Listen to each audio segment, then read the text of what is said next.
काजल, तुम्हारे भैया ऐसा क्या काम करते हैं जो तुम्हारी पढ़ाई पर इतना पैसा खर्च कर रहे हैं? मेरे भैया एक कंपनी के मैनेजर हैं, उन्हें बहुत अच्छी सैलरी मिलती है। वाह यार, फिर तो तुम्हारी लाइफ बहुत अच्छे से गुजर रही होगी। वैसे कौन सी कंपनी के मैनेजर हैं तुम्हारे भैया? ये तो मुझे उन्होंने कभी बताया नहीं कि वो कौन सी कंपनी में काम करते हैं, लेकिन हाँ, वो जितना भी पैसा कमाते हैं सारा मेरी पढ़ाई पर खर्च कर देते हैं। यार सच कहूँ ना तो ऐसे भाई किस्मत वालों को ही मिलते हैं। हाँ, तुम ठीक कह रहे हो, मुझे अपने भाई पे बहुत गर्व है। ठीक है, मैं बहुत जल्द तुम्हारे भाई से मिलूंगा। हाँ, तुम भाई से जल्दी मिल लेना, वरना वो मेरी शादी कहीं और कर देंगे। तुम उसकी टेंशन मत लो, मैं बहुत जल्द मिल लूंगा। वो ऐसा कुछ भी नहीं कर पाएंगे। ठीक है, अब मैं चलती हूँ, बाय। जैसे खिलता गुलाब। तू कोई भी काम टाइम पर नहीं करता है। मालिक, आज मैं थोड़ा लेट हो गया, कुछ अर्जेंट काम था। ये सामान के तरफ बाप पहुंचा कर आएगा। कोई बात नहीं मालिक, मैं अभी पहुंचा कर आता हूँ। अब जल्दी से लेकर जाए इसे, वरना मेरा बहुत बड़ा नुकसान हो जाएगा और मेरे नुकसान का जिम्मेदार ना तू होगा। कोई बात नहीं मालिक, आपका कोई नुकसान नहीं होगा, मैं इसे अभी लेकर जाता हूँ। अरे, ये तो मेरे ही भैया हैं। ये यहाँ पर काम करते हैं। इसका मतलब इन्होंने मुझसे झूठ बोला। जल्दी लेकर जाए इसे, उसके बाद मैं तुझे दूसरा काम बताऊंगा। ठीक है मालिक। हर वक्त फ्री के पैसे लेने के चक्कर में रहता है।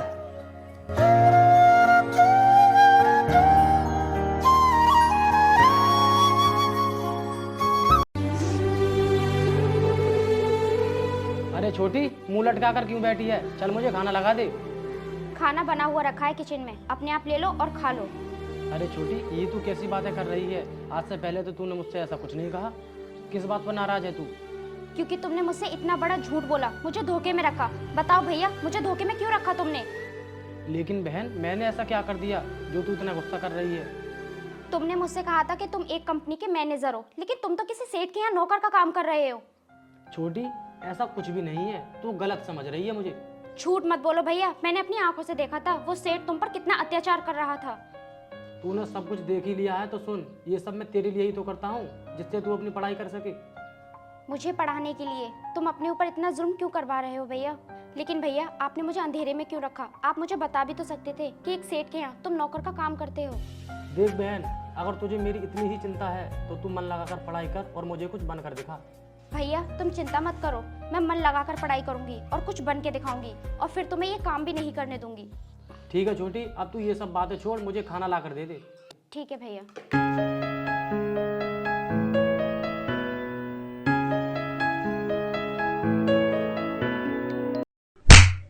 नालायक, मुझे तुझसे ये उम्मीद नहीं थी। एक काम को भी ठीक से नहीं कर सकता तू। मालिक साहब, आप मेरा यकीन कीजिए, मुझे चक्कर आ गए थे, इसलिए वो बोरी गिर गई।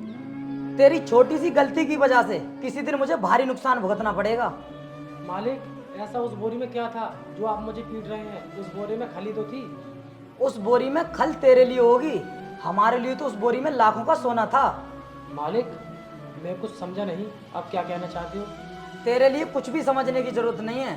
तू अपने काम से काम रख, मैं जितना बोलूँ ना उतना किया कर सिर्फ। मालिक, वो काम 4 लोगों का है और आप मुझे अकेले से ही करवाते हो। 2 नौकर और रख लो। मुझसे ज्यादा जुबान मत लड़ा। मैं तुझे किस बात की तनख्वाह देता हूँ? हमारा एक उसूल है, हम 500 रुपए की तनख्वाह देकर 1000 रुपए का काम करवाते हैं हर किसी से, याद रखना। मालिक, आप तो ये मेरे साथ नाइंसाफी कर रहे हैं। अगर ऐसे ही चलता रहा तो मैं तो काम करने के लायक ही नहीं बचूंगा। ओए, वो सब मैं नहीं जानता। तू जैसे नौकर से मुझे कैसे काम करवाना है, मैं सिर्फ ये जानता हूँ। चल अब जा यहाँ से, जाकर काम कर।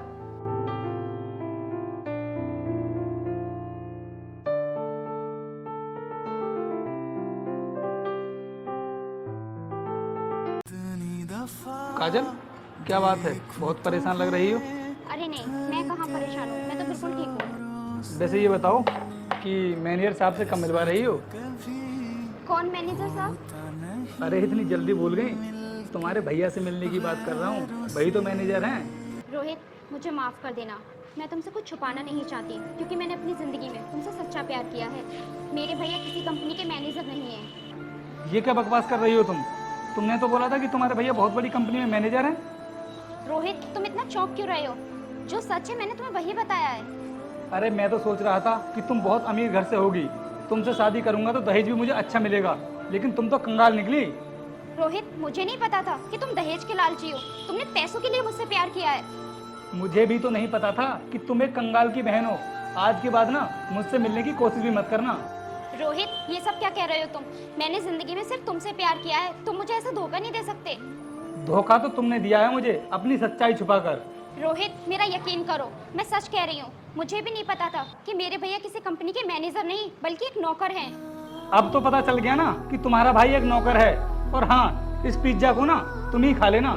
चलता हूँ मैं यहाँ से, और उसके पैसे मैंने जमा कर दिए हैं।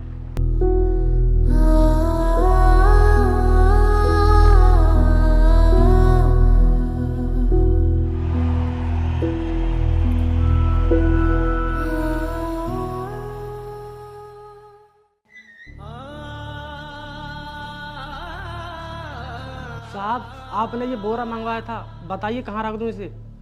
वहीं पीछे रख दे। पूरे 5 साल से तू यहाँ पर काम कर रहा है, तुझे यही नहीं मालूम कि इसको कहाँ पर रखना है, कहाँ पर नहीं?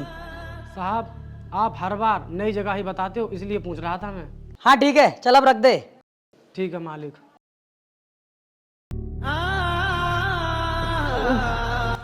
तू अंधा है, तुझे दिखाई नहीं देता है? और थोड़ा सा वजन भी नहीं संभाला जा रहा तुझसे। उठ चल। मालिक, मेरी तबीयत 2-3 दिन से कुछ ठीक नहीं है, इसलिए मुझे चक्कर आ गया और मैं गिर गया। तो मैं तेरी तबीयत ना अभी ठीक कर देता हूँ। अब आगे से ध्यान रखना, इस तरीके से सामान लेके गिरना मत, समझा? मालिक, मुझे माफ़ कर दो, आगे से मैं ऐसी गलती नहीं करूँगा। हाँ ठीक है, अब इस बोरी को ठीक से उठा कर रख दे और चलकर मेरे पैर दबा दे, क्योंकि मेरे पैरों में बहुत दर्द हो रहा है।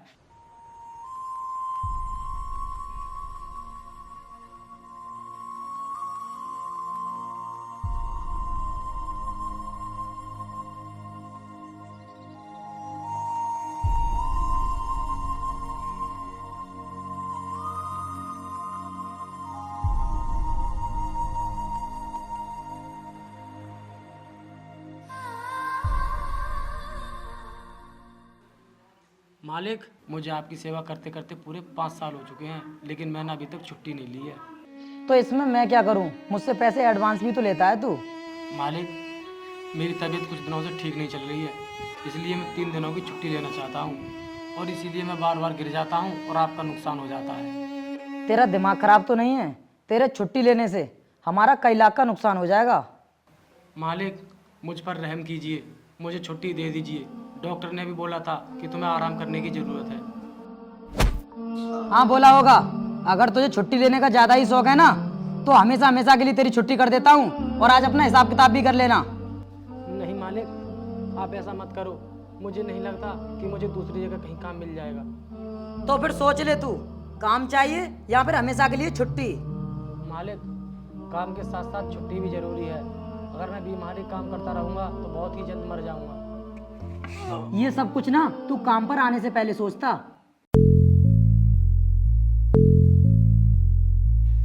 बस कर सेठ, बहुत हो गया तेरा ये तमाशा। बंद कर ये अत्याचार करना अब। लेकिन मैडम, तुम कौन हो जो मेरी बिना मर्जी के मेरे घर में घुसी चली आई? सेठ जी, ये मेरी बहन है। और बहन, तू इन पुलिस वालों को साथ क्यों लेकर आई है? भैया, मुझे इस सेठ के घर की तलाशी लेनी है। लेकिन मैडम, आप कौन होती हो मेरे घर की तलाशी लेने वाली? मैडम से तमीज से बात करो। मैडम सीबीआई ऑफिसर हैं। बहन, तू सीबीआई ऑफिसर बन गई? हे भगवान, तूने मेरी प्रार्थना सुन ली। तेरी बहन सीबीआई ऑफिसर बन गई? लेकिन तुम तो बहुत गरीब हो, तो फिर ये सीबीआई ऑफिसर कैसे बन गई? गरीब हैं तो क्या हुआ, हम लोग अपनी जिंदगी में कुछ कर नहीं सकते क्या? और कब तक गरीब लोग तुम जैसे अमीरों का शिकार होते रहेंगे? लेकिन मैडम, इस तरह आप मेरे घर की तलाशी नहीं ले सकती। आपके पास कोई सर्च वारंट है? ये रहा सर्च वारंट। जाके घर की तलाशी लो। मैडम, हमने पूरी घर की तलाशी ले ली, लेकिन हमें घर में कुछ नहीं मिला। हाँ मैडम, घर में कुछ नहीं है। मैडम, आपको जिस किसी ने भी सूचना दी है, गलत दी है, क्योंकि हमारे घर में ऐसा कोई भी काम नहीं होता है। ये कैसे हो सकता है?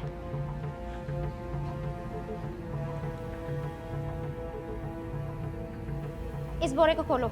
रुक जाइए मैडम, उस बोरे को चेक मत कराओ, क्योंकि उसमें पशुओं की खल है। मैंने कहा बोरा चेक करो।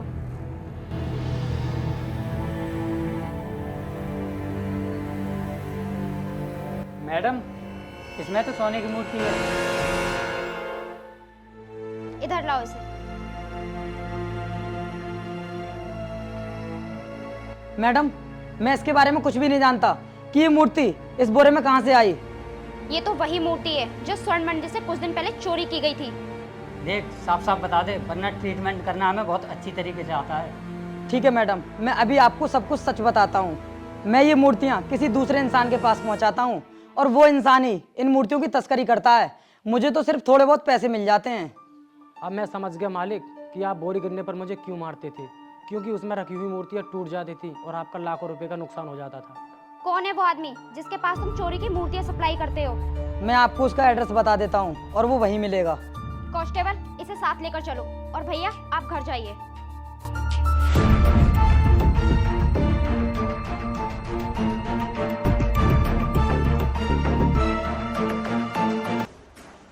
मैडम, ये है वो आदमी जो मूर्तियों की तस्करी करता है। अरे तुम, ये तो मैंने कभी सोचा भी नहीं था कि तुम्हारी और हमारी मुलाकात इस तरह होगी। मेरी किस्मत अच्छी थी कि मेरी जिंदगी से तुम खुद ही दूर चले गए, वरना आज मुझे अपनी किस्मत पे बहुत पछतावा होता। कोई बात नहीं मैडम, ये सब भूल जाइए। तुम्हारा फील्ड अलग है और मेरा फील्ड अलग है। तुम्हें जितने भी पैसे चाहिए ना, मुझे बता दो, मुंह मांगी रकम दूंगा। तुमने क्या सोचा, तुम मुझे रिश्वत दोगे तो मैं तुम्हें छोड़ दूंगी? मैंने ये नौकरी तुम जैसे मुजरिमों को पकड़ने के लिए की है। लेकिन काजल, तुम तो मुझसे सच्चा प्यार करती थी ना, तो फिर मेरे साथ ये सब कैसे कर सकती हो? क्या तुम मेरे सच्चे प्यार की कीमत चुका सकते हो? क्या तुम मेरे भाई की दी हुई कुर्बानी की कीमत चुका सकते हो, जिसने मेरे लिए इतने कष्ट सहे हो? काजल, ये तुम कैसी बातें कर रही हो? तुम तो मुझे अपनाना चाहती थी ना, और मुझसे शादी भी करना चाहती थी। और देखो, आज मैं तुमसे शादी करने के लिए तैयार हूँ। तुझे क्या लगता है कि मैं तुझ जैसे इंसान से शादी करूंगी जिसने मुझे बुरे वक्त में छोड़ दिया हो और आज गैर कानूनी काम करता हो?